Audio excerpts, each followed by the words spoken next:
Guys, mag-harvest ulit tayo at mahangin. Mahangin kasi ngayon. Harvest tayo ng okra. Ito yung dalawang bulaklak, nabuo siya. Dalawang bulaklak, dalawa rin na yung bunga. Nabuo kasi siya, guys. Ito yung dalawang okra din na bulaklak. Ngayon, nabuo din siya. Kaya dalawang bunga, dalawa din 'tong nakuha ko.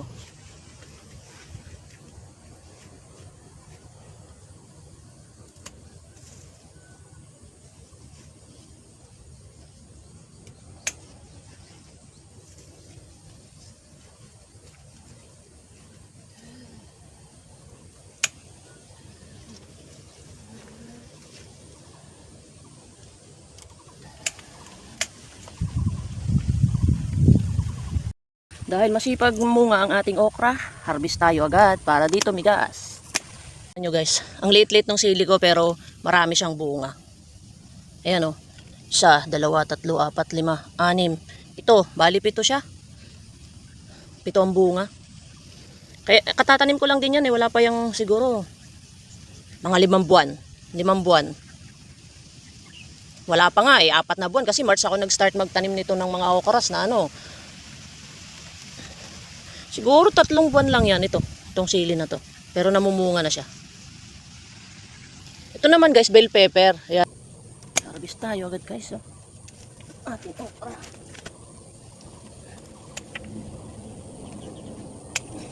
Ang ating okra.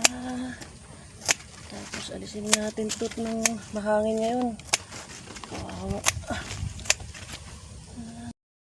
Guys, malalaman yung bata pa yung okra or masarap pang kainin or hindi pa matigas kasi meron pa siyang ganito, buong buo pa siya, marami pa siya, parang buhok-buhok dito. Ayan, buhok-buhok. Tapos makikita nyo iba yung pagpisa, smooth siya. Ayan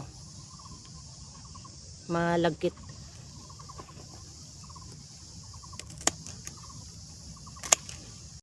Hindi man dumating sa atin ang panahon na ako ay mahalin mo rin. Ayan hindi siya nabuo. Asahan mo di ako magdaramdam. Guys, makikita nyo yung saging. Pwede na siyang harvest sa mga 1 buwan. 1 buwan para masarap siya. Kasi masarap pag sa puno na hihinugay. Kasi natutuyo na to. Natutuyo na siya. Yan. Ibig sabihin, malapit na tong harvestin. Tsaka mas masarap pag ang saging ay sa puno na tuyo. Sa puno na hinog. Matamis. Ayun pa yung isa guys. Ayun. Guys, mag-harvest ulit tayo ng wild lettuce. May bagyo ay. Sayang yung wild lettuce.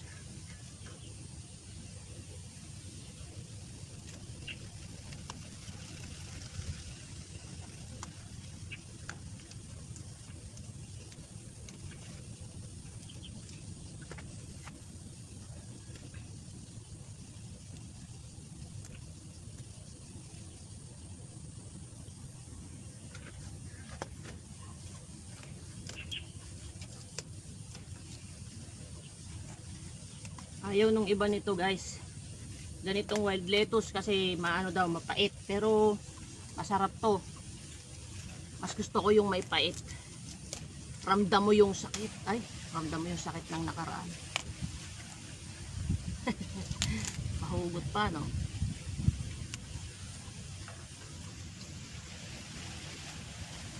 Hindi pa ko siya magtanim ng ganito, kala ko hindi ko mabubuhay kasi nga mainit.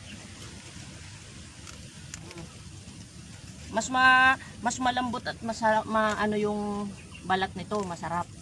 Pag summer ito, mas masarap 'yan. Malambot siya at masarap. Pag winter, kasi pag summer, medyo matigas kasi nga gawa ng tag-init. Kaya nagtatanim ako nito pag winter.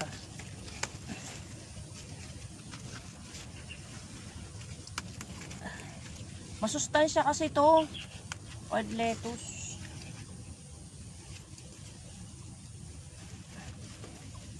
So guys, naka-harvest na ulit tayo. Isang lutuan na ulit to. Lulutuin ng amo ko to. Hello guys, ha-harvest tayo ng ng lemon. Ito. Ang lalaki ng lemon ko, kulay green siya.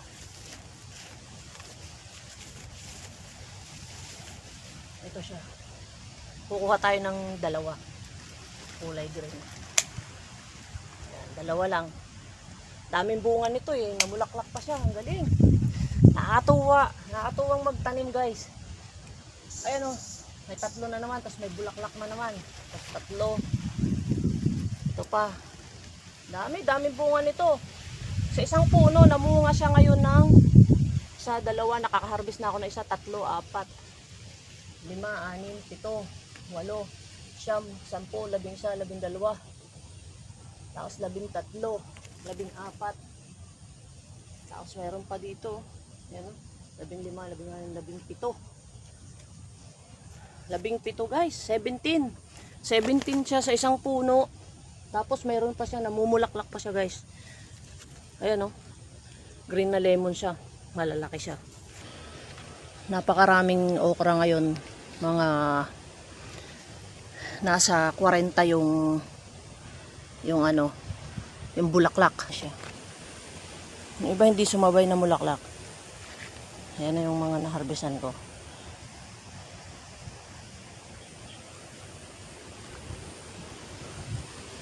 Everyday ako nag-harvest ng okra para hindi tumigas.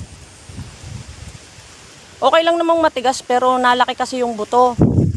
Huwag lang matigas yung pinakang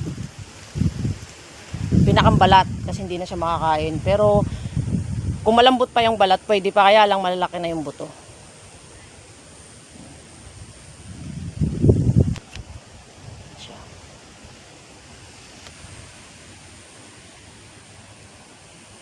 Mga kamuting kahoy ko, may bagyo na naman. Kawawa talaga pag may bagyo ang kamuting kahoy. Nauuga yung puno guys, ayan o. Kaya ang bagal lumaki. Bagal lumaki. Ayan siya.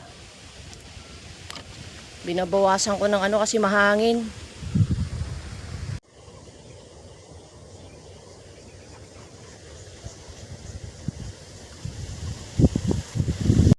Sahog na okra.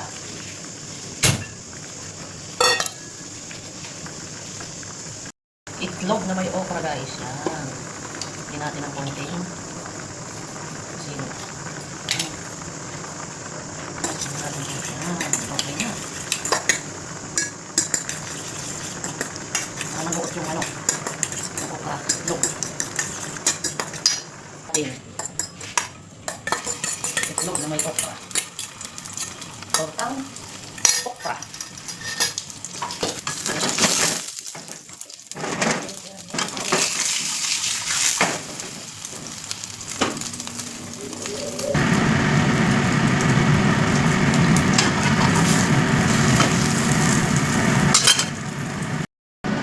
Itlog na may okra at sinabawang okra na may beef. Okra again. Ingredients. Yan na.